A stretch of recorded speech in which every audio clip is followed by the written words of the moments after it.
What's happening, Gromies? Back with another one. And in this one, we're going to be checking on the SpiderFarmer Grow today. Mixed results, mixed results. Kind of a little disappointment, but nonetheless, it is what it is. We're going to get something. It's better than nothing. So let's get into what happened. Let me show you.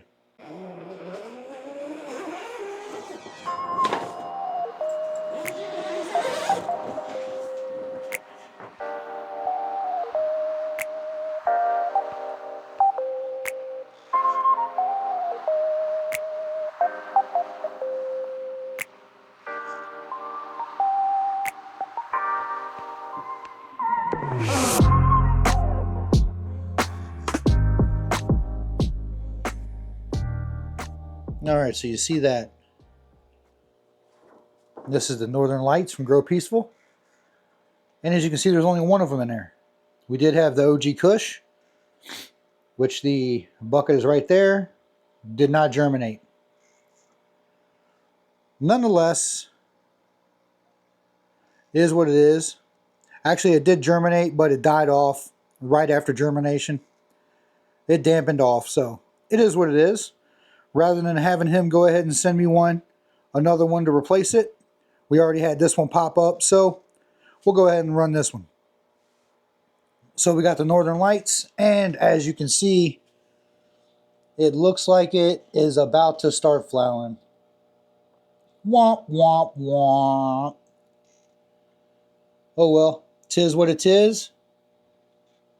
She started flowering almost immediately, it looks like. Got to be something I did on my part. I either watered it too aggressively or dropped it, moved it around, was a little rough with her. Who knows. Either way, she started flowering almost immediately. Nonetheless, that's what we're running with in the SpiderFarmer Grow. The grow has been absolutely fantastic. I mean, the equipment since cleaning it has been perfect. Everything's been working beautifully. Monitoring the system. No complaints. The SpiderFarmer SF2000 is roughly on, what, 50%? And it's about 2 feet above the canopy. We want to harness a little bit of that heat, so we got it raised up a little bit. That's why we got it raised 2 feet above the canopy, so I can turn this up and not burn the plant. But that's what I'm working with. Northern Lights. You know, it is what it is. We might go ahead and pop another autoflower in here. But we got to get them over here. We got to figure out what we want to put in. Figure out what to do. Get this girl a friend. That way she's not lonely inside of the 2x4. But it is starting to flower. So we'll get whatever we get off of it. It is what it is. Sometimes autoflowers do not grow how you expect them to grow.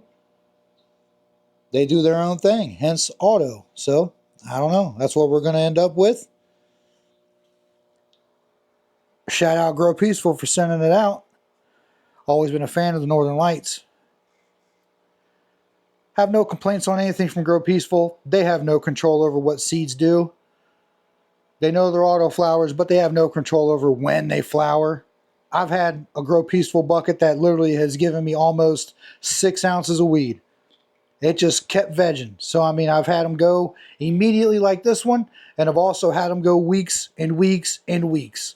So, it's just, you know, it's random. Pick it a litter, whatever it is, that's what happens. Not every seed germinates the exact same or produces the exact same plant. We'll come back in about a week, 10 days, something like that, maybe 2 weeks. See what happens to this girl. If we come back before that, we're going to put something else in here along with her, and we'll see what goes from there. All right. Want to grab yourself anything from SpiderFarmer? Don't forget to check the links in the description. Save yourself some money. Use code STONED. The equipment is working beautifully. I recommend everything they've sent out to me so far. I have no complaints whatsoever.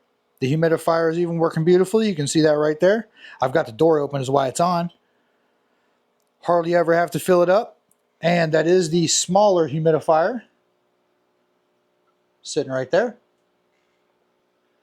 So don't forget to check the Patreon, check the Discord. If you're in the community grow, check the links down below, join the Discord, all that good old stuff.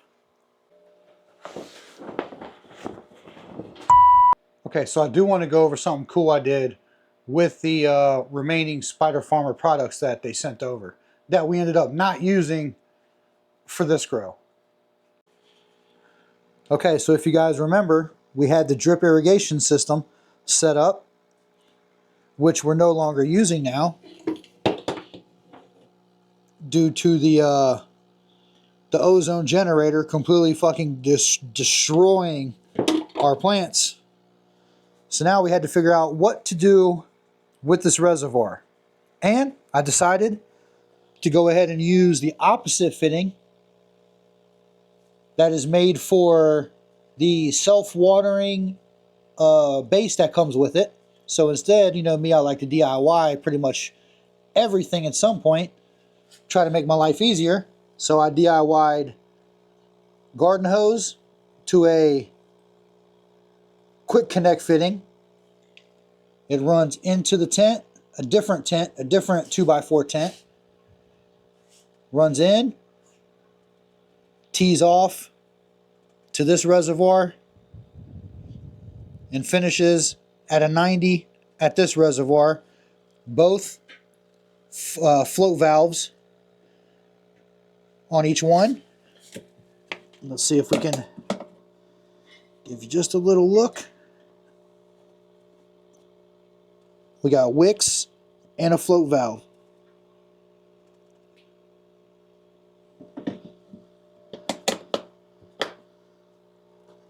The wicks wick up water. Same thing over here.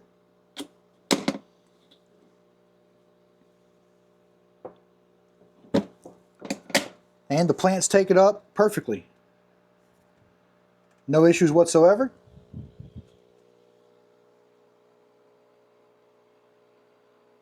Looking great. Now I also have a setup just like this over at my house. Looks great. But that's what we ended up doing with the SpiderFarmer reservoir. And I just make sure this maintains pH water at 6.5, no nutrients whatsoever. So I don't have to worry about any watering. I just have to worry about maintaining the water level in this. And it is elevated so that gravity feed will feed into our mini reservoirs. So far it's been working for about what? A month? About a month. Beautiful. I love it. You only got to put water once a week. Yeah, about once a week needs refilling. That's it. All right, little genius in action. So if you want to do something like that yourself, where you can have two different setups, you could have this drip irrigation going into the one tent and have this going into another tent separately, watering both tents. Pretty good shit. Use your brain to work smarter. All right, so we'll catch you all in the next video. Peace.